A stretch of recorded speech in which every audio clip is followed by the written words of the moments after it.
Hey, what's going on, everybody? Matthew back again. This time we're going to be talking about a Wired article talking about the new Star Wars show, The Acolyte. Now, I haven't been watching the show because I've kind of checked out from Disney Star Wars ever since I saw the first teaser for Rise of Skywalker, where you heard Palpatine laughing at the end, and I cringed really hard and just haven't really watched anything since then. I think maybe the only thing I've watched since then is maybe the first two seasons of The Mandalorian, and I even I even fell off track with that. I just it's hard to care anymore, especially after what they did with the Obi-Wan show, which that was tough to watch. If you know me, I'm a huge prequel fan. That's my favorite trilogy of Star Wars. It's not the best trilogy, but that's my favorite.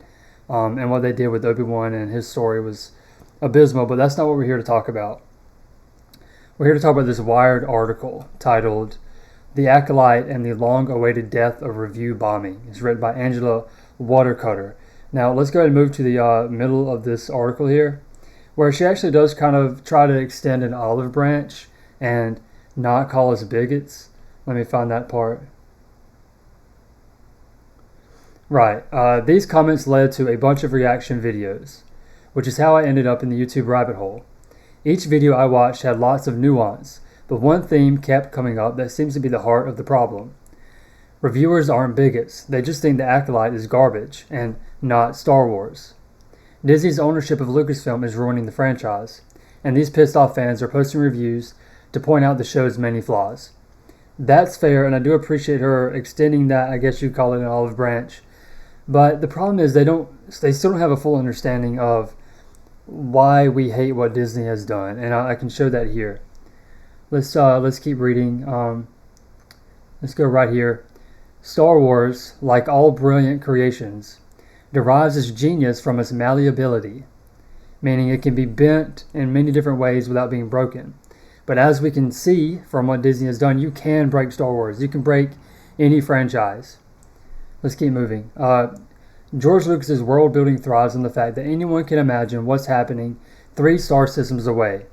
Lucas himself reinforced this by turning to different writers and directors to make The Empire Strikes Back and Return of the Jedi. Disney has maybe gone too overboard with the amount of content it's made since its $4 billion acquisition of Lucasfilm in 2012. Even Bob Iger has copped to that. But trying to say that it's an untouchable franchise excuse me, that shouldn't be iterated upon is ridiculous. No one's really saying that. We just wanted it. We want it to be iterated upon by people that know what they're doing.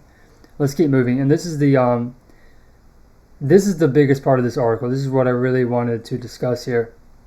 She goes on to say, every band makes one album their true fans don't like. Every director misfires once or twice. Game of Thrones went off the rails in its last 2 seasons. The Walking Dead got boring. Dylan found Jesus. I'm not sure what she's referring to there. I don't know what show she's referring to there. None of this discounts the value of the stuff fans do like. And it's not as though every time Disney Plus drops an Acolyte or an Ahsoka, A New Hope magically disappears. Anyone stuck on Lucasfilm's old shit can still watch it. One of the YouTube reactions video in the saga noted that if Lucasfilm continues to give us Star Wars like this, I will watch it burn to the ground and we will all celebrate that. The death of this franchise. Here's the great thing, they can never touch George Lucas' Star Wars. We always have it, and you can't do nothing about it. This was said without acknowledgement that Lucas occasionally touches his own work, and that Disney could theoretically stop offering Star Wars on its streaming service, which I hope it would do. Please stop. But here's the thing. This is not about one bad album, okay? Ever since Disney Star Wars has started pumping out Star Wars content, they have been slowly cracking and breaking the foundation of Star Wars. I mentioned the Obi-Wan show, right? They had Obi-Wan face Vader. Every true Star Wars fan knows that they did not meet each other between Revenge of the Sith and A New Hope. When they fought in A New Hope, that's the first time they had seen each other since Mustafar on Revenge of the Sith. And they broke that, right? And now, from everything I'm watching on The Acolyte, with all the, geeks and gamers, neurotic, all of them covering it, it's very apparent that they're breaking it again.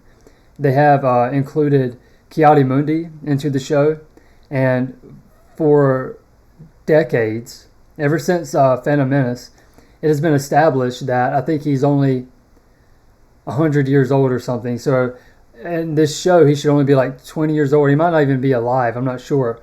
But they obviously go about their creative process in a way that they don't respect what has come before. They don't do their proper research for the sake of the fans and for Star Wars itself.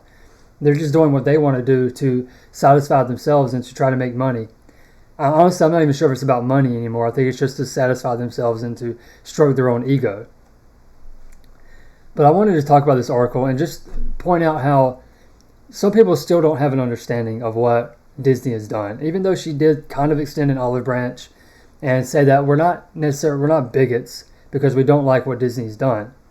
But she still doesn't understand, like, this is not one bad album. This is just how it's been since 2015 when they killed Han the way they did, when they made that cheap remake of Force Awakens, and then went on to just make Last Jedi, of course. We all know the story there. And then on and on and on it's gone until finally we're here with the Acolyte, and who knows where it keeps going. But anyway, I wanted to make a video about this article to showcase just how they still don't fully understand.